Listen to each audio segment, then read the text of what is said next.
أعوذ بالله من الشيطان الرجيم. بسم الله الرحمن الرحيم. ادع إلى سبيل ربك بالحكمة والموعظة الحسنة وجادلهم بالتي هي أحسن إن ربك هو أعلم بمن ضل عن سبيله وهو أعلم بالمهتدين.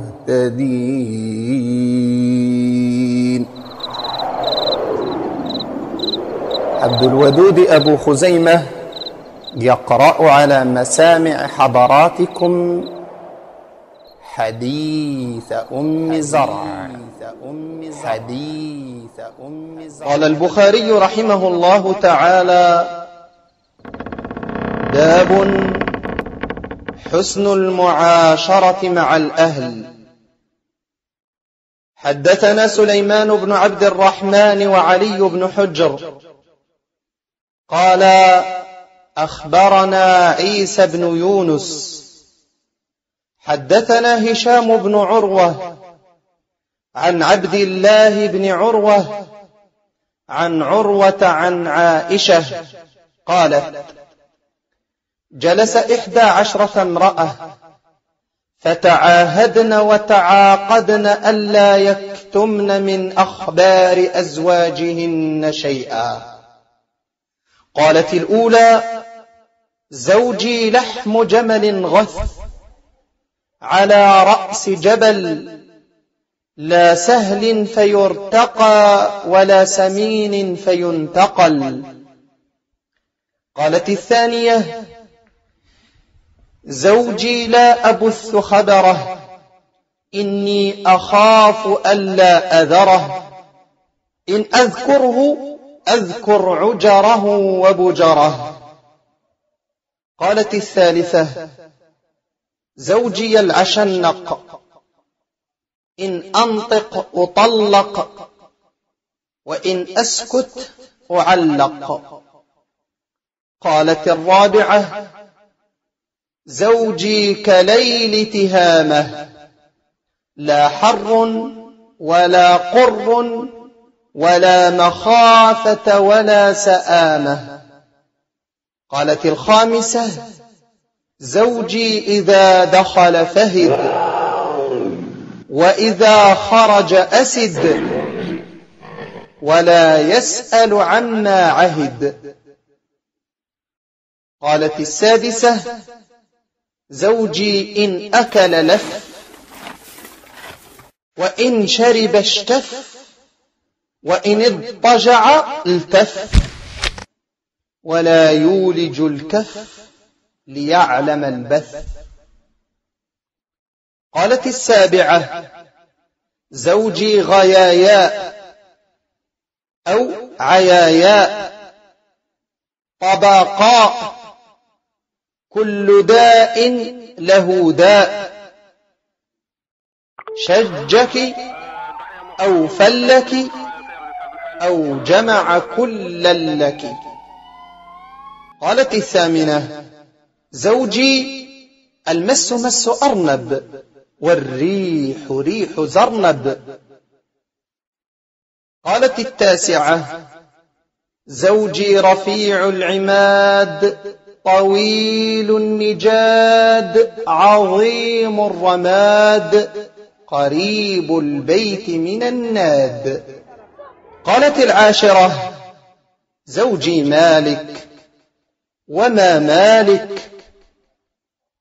مالك خير من ذلك، له إبل كثيرات المبارك قليلات المسارح وإذا سمعن صوت المزهر أيقن أنهن هوالك.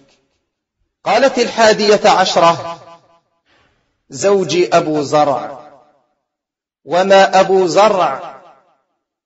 أناس من حلي أذني وملأ من شحم عضودي وبجحني فبجحت إلي نفسي، وجدني في أهل غنيمة بشق، فجعلني في أهل صهيل وأطيط ودائس ومنق، فعنده أقول فلا أقبح، وأرقد فأتصبح، وأشرب فأتقنح.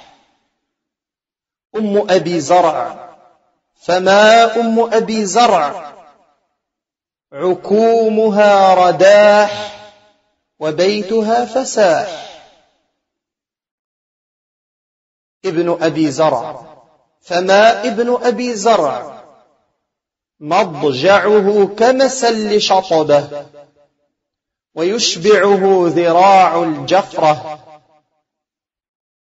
بنت أبي زرع، فما بنت أبي زرع؟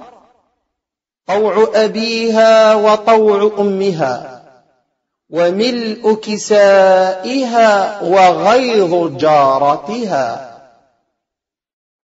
جارية أبي زرع، فما جارية أبي زرع؟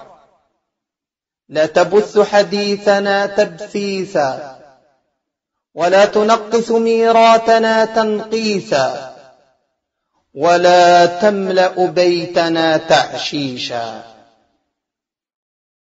قالت: خرج أبو زرع والأوطاب تمخض، فلقي امرأة معها ولدان لها كالفهدين، يلعبان من تحت خصرها برمانتين، فطلقني ونكحها. فنكحت بعده رجلا سريا، ركب شريا، وأخذ خطيا، وأراح علي نعما ثريا، وأعطاني من كل رائحة زوجا، وقال: كلي أم زرع وميري أهلك. قالت: فلو جمعت كل شيء أعطانيه ما بلغ أصغر آنية أبي زرع. قالت عائشة رضي الله عنها: قال رسول الله صلى الله عليه وسلم: كنت لك كأبي زرع لأم زرع. وفي رواية: غير أني لا أطلقك. الحديث متفق عليه. لقد كان لكم في رسول الله أسوة حسنة لمن كان يرجو الله واليوم الآخر وذكر الله كثيرا.